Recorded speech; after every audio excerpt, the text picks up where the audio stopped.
Hello and welcome to the Gonzales Mitchell Show. I'm Clay Mitchell. And I'm Patrick Gonzales. And today, Patrick and I are going to talk about the DNC convention, what went on yesterday and last night, and share our thoughts with you. Patrick, uh, what are your thoughts about how the DNC convention's gone so far this week? Ooh, Clay, this has been a really groovy party so far. I haven't felt vibes like this since I was out jamming with Jimi Hendrix out at Monterey back in '67. Foxy lady. Clay, I think so far they've accomplished their goal. The visuals that are presented are good. The external visual with the Jewish hating on the outside is a little bit of a distraction, but they're going to have to ultimately deal with that. I think they're accomplishing what they're looking for, and at a minimum, they want to at least come close to doing what the Republicans did, which is end the convention with a unified party, and they seem like they're on that path. I don't think Vice President Harris has a very high bar to get over tomorrow night. Just get up there and not fall on your face, and I think she'll be fine. But it does have, to my kind of eye and more of a as sort of a take on, it's got a little bit of a Potemkin village, the whole democratic approach. And that really is kind of where the words and the actions don't match. A Potemkin village was originally back in the 1700s. They built these fake villages simply to impress Catherine the Great, the Empress of Russia. Well, today, a Potemkin village is used to kind of describe, um, a facade, an elaborate facade that's really designed to hide or mask an undesirable reality. And so far, so good. They've been successful at it, but ultimately, like you and I remember oh so clearly from 1984, when Walter Mondale looked at Gary Hart and said, "Yeah, but where's the beef?" Where's And the I beef? ultimately, Vice President Harris is going to have to show some of the beef. I agree with you. My thoughts last night, there was a clear winner to me with the speeches, and that was Michelle Obama. I thought she went on just long enough. She roused the energy in the room, had a good message, and got off the stage. She was really the last speaker in prime time. Her husband, President Obama, when he came out, once again, Patrick, I was disappointed. It wasn't in prime time, just like the night before with President Biden. Here's a former president of the United States, and you have him come on after prime time in the East. And I note that Pennsylvania, North Carolina, Virginia, and Georgia are all in the Eastern time zone. And these are voters that you would think that the Democrats want to attract an audience with. The other winner that I thought from yesterday was the Chicago police. There was a small, when I say small, there was probably a couple hundred, 300 maybe, protesters outside the Israeli consulate downtown. It was away from the United Center, but they Right. were they were making some noise. They were burned a couple flags and were told on a couple of times you have to disperse. The police surrounded them literally on all four sides of the street, escorted them to the sidewalk and thinned the crowd out. There was a couple of kerfuffles, Right. but they arrested dozens of people Don't outside ask the me to Democratic spell Center. that. Yeah, what's that? I said, don't ask me to spell kerfuffle. It's with a K, not a C. Okay. Okay, Okay. so I it would have missed it. and outside the center there was the march on the DNC. It looked pretty uneventful to me. There were some arrests. Like you said, there was the hate group outside, and they're going to have to deal with that. But this isn't 1968. Yeah, no, it's like Barney Fife used to say in Mayberry on Andy Griffith. You got to nip it in the bud, and it sounds like that what they did yesterday. The change in the programming after uh, over the years was evident last night when they did the roll call. Right, It was a Super Bowl halftime show. Every right, state right, had its own song. A couple of rap artists came down and sang some songs for their state. The right. DJ was there with high energy music, and I think that is going to change the standard of what roll calls are from here going Yeah, no, forward. I think you're probably right. And but having President Obama on as late as they did, dude, I don't know all the details, and I cast no judgment. That's just plain ineptitude. It's that simple. There's no other explanation for that kind of strategic poor execution. And hey, that's. I mean, I guess the halftime show was more important, but Tonight, Bill Clinton's coming on. President Clinton's going to give a speech, and Tim Walz I, is I think supposed it's to really accept. sad. Hold on. I got a flashback. Bill Clinton. I think it's really sad. I think it's really sad. Okay, I'm done. I feel your pain. I feel your I pain. feel your pain. Okay. But hopefully, Tim Walz comes on supposed to accept the nomination. My gosh, that should be in prime time. But it looks Oh, like again they have speeches lined up before that. yeah, So we'll yeah. see.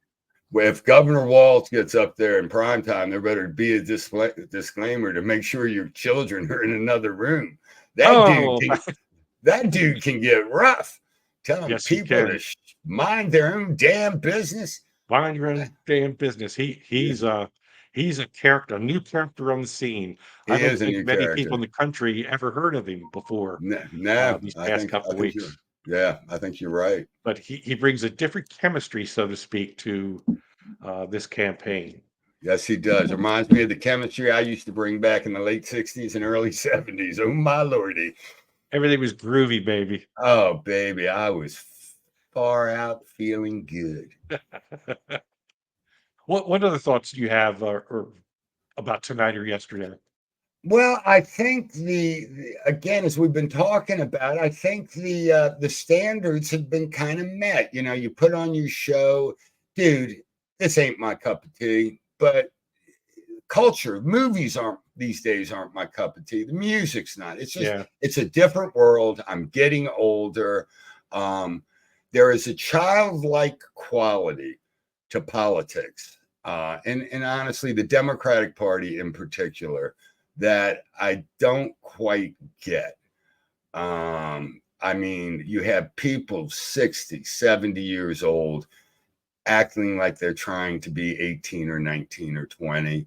And yeah, it's a different time than it was 50 years ago, but there's still some basic.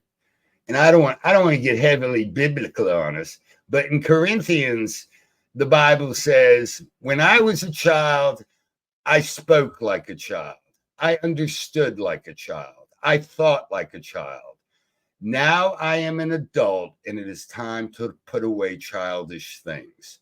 That doesn't mean, I mean, childish things like curiosity and wonderment, those are great things. Never lose them. But there's a lack of maturity that I see, and it's across the board. And I'm not picking on, this week or anything, that I just find kind of disheartening. I don't know. I see. We go through tonight. Tomorrow night, obviously, is Vice President Harris's big moment. If the convention closes, then I think Friday there's going to be a long stream of cold water fall down, and things are going to get very mean very quick. We Oh, got I think September the so. 10th debate coming up. I think President Trump has been surprisingly mellow, I guess the word would be for him this week. But I think as I of I Friday, all I bets are off. I frame it as almost down, depressed. I mean, the tone of his voice. I watched him yesterday, I guess it was, and he just sounded sort of, I don't know, low energy, Tired. He sounded tired. tired. He sounded Yeah, tired, and that's fine. yeah. Because you'll bounce back. But no, I think you're right. I think after tomorrow, tomorrow night, it's going to start moving toward about 1st of October, let's say. So about 5 or 6 weeks away. And Clay, I truly believe that at the end of the day, this election is going to go one way or another. I don't think ultimately it's going to be that close, and it's going to be driven by one of two things. A critical mass is going to form about a month out, not driven by politics, not driven by ideology, not driven by partisanship. It's going to be driven by one of these two things. I can't tolerate Donald Trump and his infuriating personality anymore. No way. Or I cannot tolerate the Democratic Party's incompetence and policy proposal craziness anymore. Boom. It's going to go one way or another. And honestly, dude, I wouldn't place a bet right now. I don't know, but I think it's going to be one of those two, and we'll see. I see that coming up in September, everybody votes with their pocketbook. The Fed meets. All indications I've seen is that they're going to cut. Whether they cut 25 basis points or 50 basis points is a question. We just had a job report come out that was revised downward, showing that there was about 880,000 less jobs created this year, which was a thunderbolt. But it leads to the belief that the Fed will cut interest rates. Who that favors at this point, I don't know, because it could be looked at like, wow, the economy's in trouble. We have to support jobs. We got to cut the interest rates. Or it could be the Fed's cutting interest rate because we're going to have a soft landing because of the great job that the Biden administration did. I don't know what the answer to that is, and it's going to play itself out. It is, and I haven't seen this number recently, but the old right direction, wrong track number is important. I suspect. I mean, it was 2-1 wrong direction 6 months ago when President Biden Right. was still the nominee. I suspect it's still close to that. And typically, incumbents with those kind of numbers don't win, in this case, the incumbent party. So there's gonna be a lot of fancy moves and grooves trying to, do little cheap fakes, as we say these days, to try to deflect from reality on both sides. And It, we'll see. We'll and see how it shapes up. in the back of my mind, what is creepy and scary is we could have what's called a black swan event. For instance, Iran launches an attack against Israel. That changes the Yeah, ball game too. So absolutely. you never know what's going to happen. There's always an October surprise, and Patrick, we're going to have to stay tuned and watch our television sets and radio sets, whatever these kids watch today. Whatever. Yeah. I have my grandson has a watch. I used to have a watch to tell time. His tells TV, whatever. It's got a phone, and I'm just an old fogey. I like my 8-track tape still, my friend.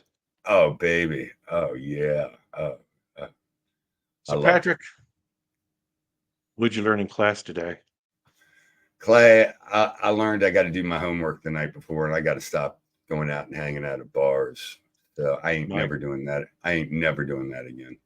Patrick, you've said this to me for 3, 4 days in a row. I hope you're going to take that Have I? advice. Have I really? Jesus, I do have to stop drinking so much. Oh man. Well, nothing else left to do, Patrick. We're going to watch the tube tonight and see what goes on. So say goodbye, Patrick. Goodbye, Patrick, and we'll see you all next time.